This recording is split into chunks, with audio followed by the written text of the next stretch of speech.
সাহাবায়ে কেরামের আমল হইল, সাহাবায়ে কেরাম উম্মতে মুসলিমার এমন এক ইমানদার জামাতের নাম যারা নির্বাচিত, মনোনীত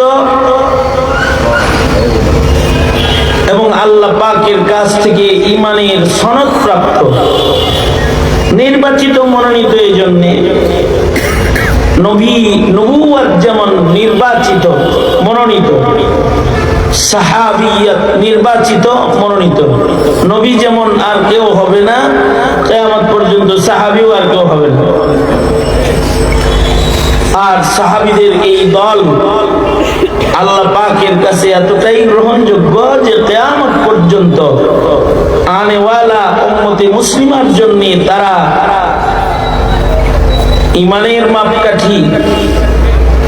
আল্লাহ তাআলা তাদের মতন ঈমান আনতে আমাদেরকে নির্দেশ করে বলেন আমিনু কামা আমানান নাস, এবং আল্লাহ তাআলা তাদের ঈমানের গ্যারান্টি প্রদান করেছেন, সনদ দান করেছেন, উলাইকা হুমুল মুমিনুনা হাক্কা। সাহাবায়ে কেরামের কথাকে আল্লাহ এত পছন্দ করেন যে তাদের কথাকে আল্লাহ শিআরে ইসলাম বানাইয়েছেন। তাদের স্বপ্নকে আল্লাহ পছন্দ করেন, তাদের স্বপ্নের মাধ্যমে কিয়ামত পর্যন্ত ইবাদতের ইলান জারি রেখেছেন। তাদের কারণে কিয়ামত পর্যন্ত আনেওয়ালা কিয়ামত পর্যন্ত আনেওয়ালা উম্মতে মুসলিমার জন্য সাহাবায়ে কেরামের কারণেই আল্লাহ তাআলা দ্বীনে হানিফকে, শরীয়তে ইসলামকে সহজ করেছেন। এই সাহাবায়ে কেরামের আমল হলো, সাহাবায়ে কেরামের আমল হলো, সাহাবায়ে কেরাম একজন আরেকজনের সাথে মুলাকাত হইলে, সাক্ষাৎ হইলে সূরাতুল আসর তিলাওয়াত করে শোনায় দিতেন। আমিও আপনাদের সাথে আমার সাক্ষাতের রংটাকে সাহাবায়ে কেরামের সাথে মিলানোর ইরাদায় আপনাদের সাক্ষাতে, মুলাকাতে সূরাতুল আসর তিলাওয়াত করেছি। নবীজির একটি হাদিস পেশ করেছি। এগুলোকে সামনে করে কিছু কথা আপনাদের সামনে বলবার ইরাদা। আল্লাহ তাআলা কিছু উপকারী কথা আপনাদের কানে পৌঁছানোর তৌফিক দান করেন। আপনারা দোয়া করুন, বলুন আমিন। সূরা আসরের শুরুতে একটি কসম আছে। আল্লাহ তাআলা কসম করে ভয়ঙ্কর একটা সংবাদ আমাদের দান করেছেন। এই সংবাদটা দেওয়ার আগে আল্লাহ তাআলা কসম করেছেন। আসরুন এর কসম করার কারণে সূরার নাম সূরাতুল আসর।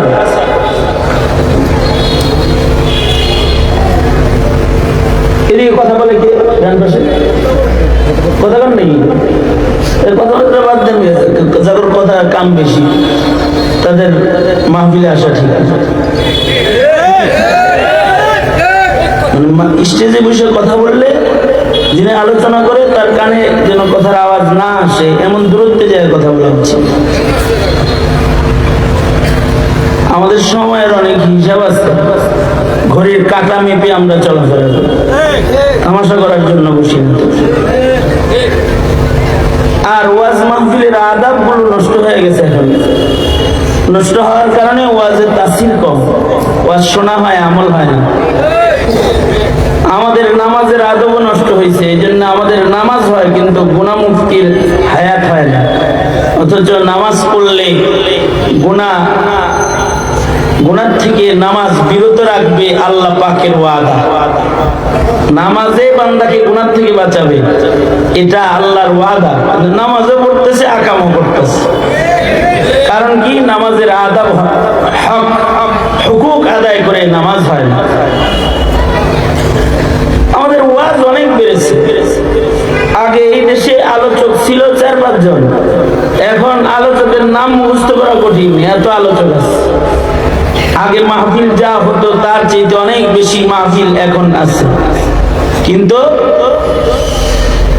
এখন মাহফিলে তাসির কম।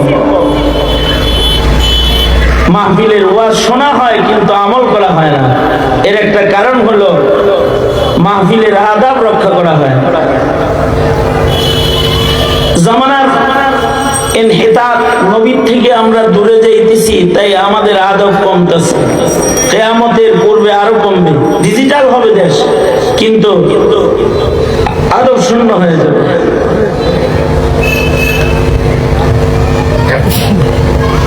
আগে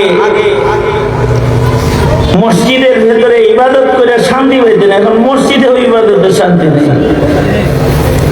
আগে ফ্যান ছিল না, এসি লাগানো ছিল না, টাইলস ছিল না, মার্বেল পাথর ছিল না, কিন্তু নামাজে রাহাত ছিল, আনন্দ ছিল, তৃপ্তি ছিল। আর এখন আপনি নামাজে দাঁড়াইবেন তো দেখবেন যে হিন্দি গান কারোর পকেটে বাজতেছে, রিংটোন, যন্ত্রণা শুরু হয়েছে। নামাজের খুশু নষ্ট হওয়ার মতো বহু উপকরণ মসজিদের ভেতরে প্রবেশ করেছে। সেম বহু উপকরণ ওয়াজ মাহফিলের ভেতরেও প্রবেশ করেছে। বাথরুম করেও শান্তি নাই, বাথরুমে বয়ে বয়েও কথা হয়। এক হোটেলে গাড়ি থামছে, আমি টয়লেটের সিরিয়ালে দাঁড়াইছি, ভিতরে কথা কইতেছে। মানে হ্যাঁ, মোবাইল এত জরুরি যে এটা হাগাখানার ভিতরেও বন্ধ হয় না। এই কারণেই উপকারের চেয়ে অপকার বেশি হয়। সবকিছুর সময় আছে, মোবাইল ব্যবহারের